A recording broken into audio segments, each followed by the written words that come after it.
Apa yang akan terjadi ketika polisi arogan menghentikan orang yang dianggap orang biasa? Ternyata Jenderal TNI Bintang 3? Simak sampai selesai cerita ini nanti dan jangan lupa tinggalkan pesan di kolom komentar. Assalamualaikum teman-teman. Apa kabar? Semoga semua dalam keadaan sehat. Polisi itu bernama Danu, seorang petugas lalu lintas yang sudah dikenal oleh para pengendara di daerah itu. Bukan karena ketegasannya dalam menegakkan aturan, tetapi karena kelicikannya dalam mencari-cari kesalahan. Sudah banyak orang yang dipersulit olehnya, dan sebagian besar memilih membayar uang damai daripada harus berurusan lebih lanjut. Sementara itu, di dalam sebuah mobil hitam yang melaju dengan kecepatan wajar, seorang pria parubaya dengan wajah tenang duduk di balik kemudi. Pak Herman, nama pria itu, adalah seorang jenderal TNI Bintang 3. Hari itu, ia sengaja mengendarai mobilnya sendiri tanpa sopir dan ajudan. Baginya, sesekali menyetir sendiri adalah bentuk pelepasan dari rutinitas yang penuh tekanan. Saat mobilnya hampir melewati persimpangan, Danu tiba-tiba melambaikan tangan dengan keras, memberi isyarat agar pengemudi itu menepi. Dengan alis sedikit mengernyit, Pak Herman tetap menuruti perintah dan menghentikan mobilnya di pinggir jalan.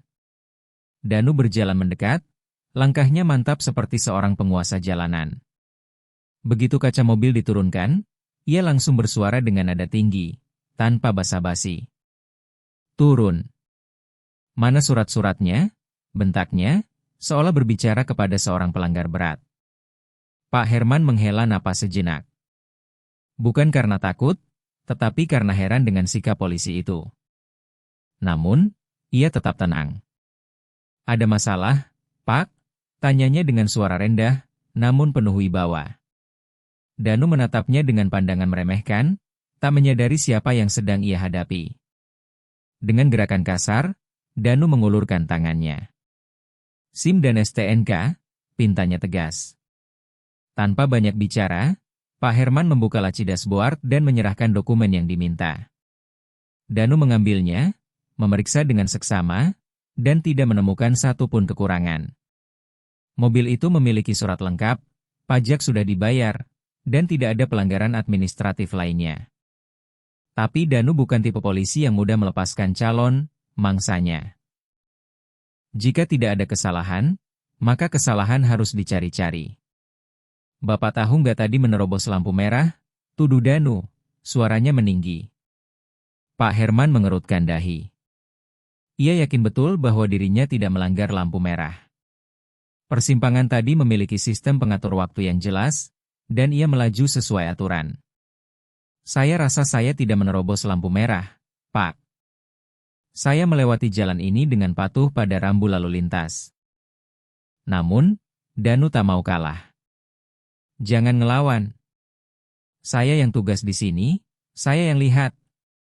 Kalau saya bilang Bapak nerobos, ya Bapak nerobos," sergahnya sambil melipat tangan di dada. Pak Herman tetap tidak terprovokasi. Ia menatap Danu dengan tatapan tajam, namun masih menahan diri untuk tidak menegur. Melihat calon korbannya begitu tenang, Danu mulai meningkatkan tekanannya. "Selain nerobos lampu merah, Bapak juga melanggar marka jalan. Lihat itu, ban mobil Bapak tadi nyerempet garis putih. Mau saya tilang atau mau diselesaikan di sini?" Nada suaranya kini penuh dengan sugesti. Ia menunggu respons dari pria di hadapannya. Biasanya, orang-orang akan mulai ragu, panik, atau malah menawarkan sejumlah uang agar masalah ini selesai. Tapi Pak Herman berbeda. Ia tetap tenang, tidak menunjukkan kepanikan sedikit pun. "Silakan tilang sesuai prosedur, Pak. Saya tidak merasa bersalah, dan saya yakin ada rekaman CCTV di persimpangan tadi yang bisa membuktikan apakah saya benar-benar melanggar atau tidak." Danu mendengus kesal. Kali ini, calon mangsanya terlihat sulit untuk ditaklukkan. "Kalau gitu, ikut saya ke kantor. Saya catat pelanggarannya sekarang juga," bentaknya. Pak Herman menarik napas panjang. Ia sudah cukup bersabar. Dengan perlahan, ia merogoh saku jasnya dan mengeluarkan sebuah kartu identitas berwarna khas yang hanya dimiliki oleh petinggi militer. Dengan suara rendah namun tajam, ia berkata, Baca baik-baik, lalu pikirkan apa yang baru saja Anda lakukan. Begitu Danu melihat nama dan pangkat yang tertera di kartu tersebut, wajahnya langsung berubah pucat. Tangannya gemetar, bibirnya terbuka tapi tak bisa mengeluarkan suara. Ia baru sadar bahwa orang yang selama ini ia bentak dan perlakukan kasar bukan sembarang orang. Sementara itu, Pak Herman masih menatapnya dengan sorot mata tajam. Kalau Anda punya waktu, temui saya di kantor nanti. Saya ada urusan lebih penting sekarang. Tanpa berkata apa-apa lagi, Pak Herman mengambil kembali identitasnya, menyalakan mesin mobil, dan pergi meninggalkan Danu yang kini berdiri kaku di tempatnya, diliputi ketakutan dan penyesalan. Danu berdiri terpaku di tepi jalan, keringat dingin mulai membasahi pelipisnya. Jantungnya berdegup kencang, seakan ingin melompat keluar dari dadanya. Nama yang tertera pada kartu identitas tadi masih terngiang jelas di kepalanya. Letnan Jenderal Herman, seorang petinggi militer dengan 3 bintang di pundaknya. Ia benar-benar telah membuat kesalahan besar. Bukan hanya membentak seorang jenderal, tapi juga menuduhnya dengan tuduhan palsu. Seumur-umur, Danu belum pernah merasa sekhawatir ini. Biasanya, jika ada pengendara yang bersikap keras, ia tinggal membentak lebih keras, menakut-nakuti mereka, atau bahkan memanggil rekannya untuk memberikan tekanan lebih. Namun kali ini, situasinya sangat berbeda. Jika Pak Herman melaporkannya ke atasan, karirnya bisa tamat. Ia berpikir keras. Apa yang harus ia lakukan? Haruskah ia kabur? Haruskah ia pura-pura sakit dan tidak datang ke kantor seperti yang diperintahkan tadi? Namun, pilihan-pilihan itu hanya akan membuatnya semakin dalam masalah.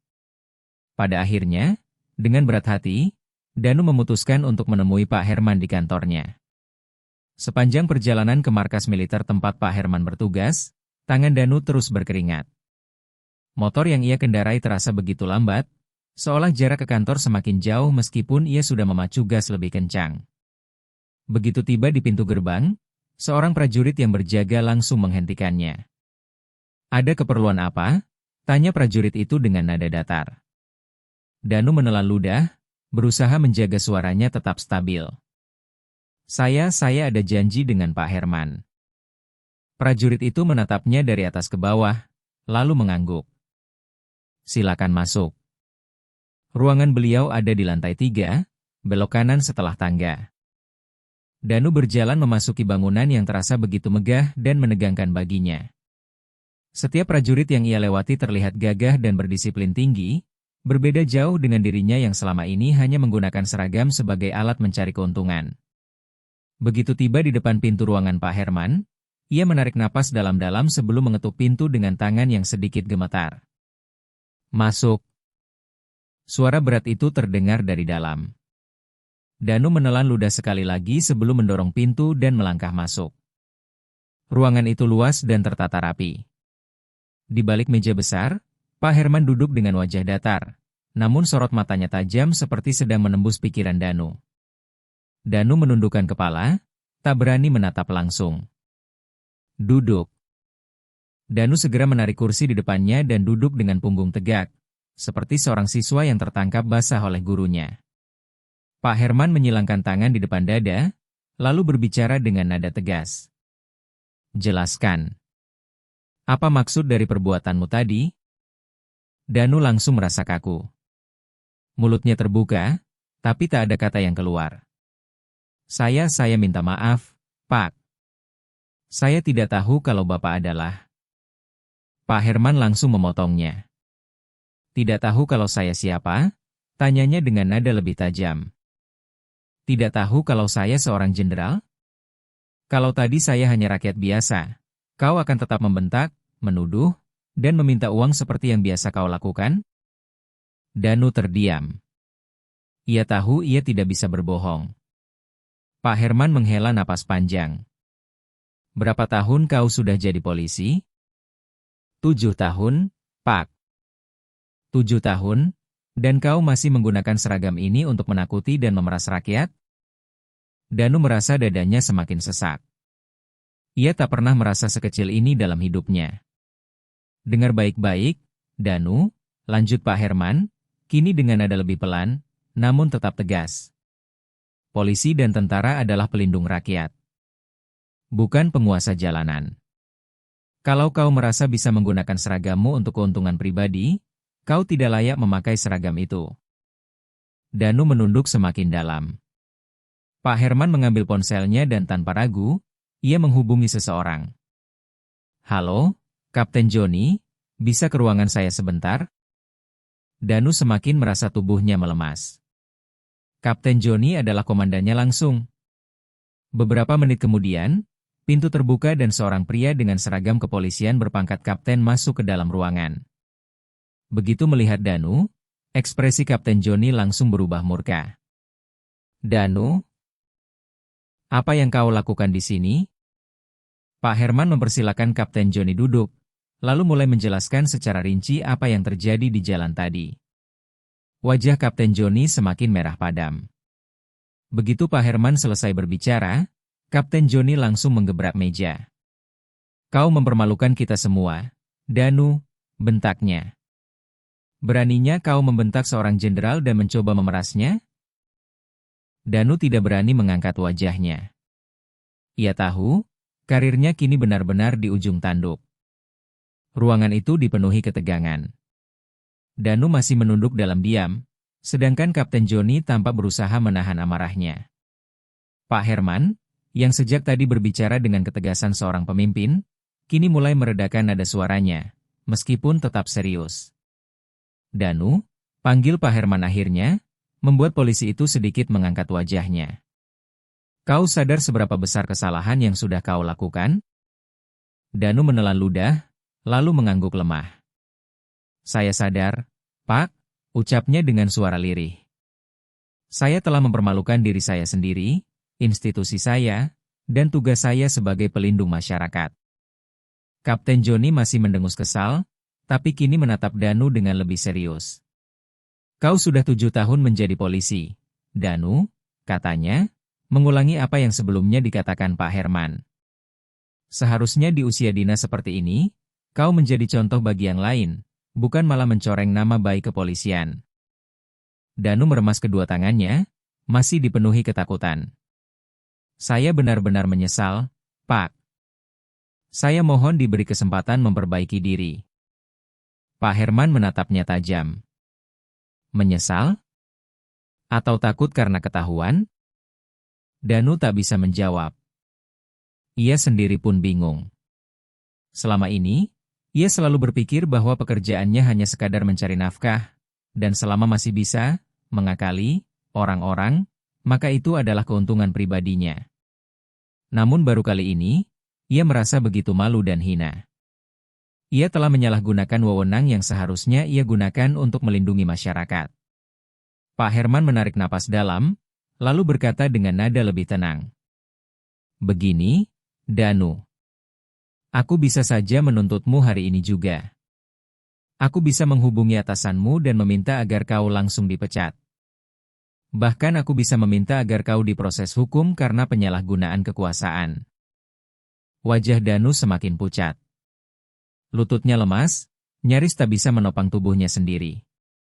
Tapi, lanjut Pak Herman, kini dengan nada lebih berat. Aku juga percaya bahwa setiap orang punya kesempatan kedua. Danu mengangkat kepalanya sedikit, menatap Pak Herman penuh harap. Kesempatan kedua, Pak? Pak Herman menyandarkan tubuhnya ke kursi. Ya. Aku tidak akan langsung meminta agar kau dipecat atau diproses hukum. Tapi, aku ingin memastikan bahwa kau benar-benar berubah. Karena itu, ia menoleh ke Kapten Joni. Saya ingin Anda mengambil keputusan yang tepat untuk anak buah Anda ini, Kapten. Kapten Joni mengangguk mantap. Baik, Pak Jenderal.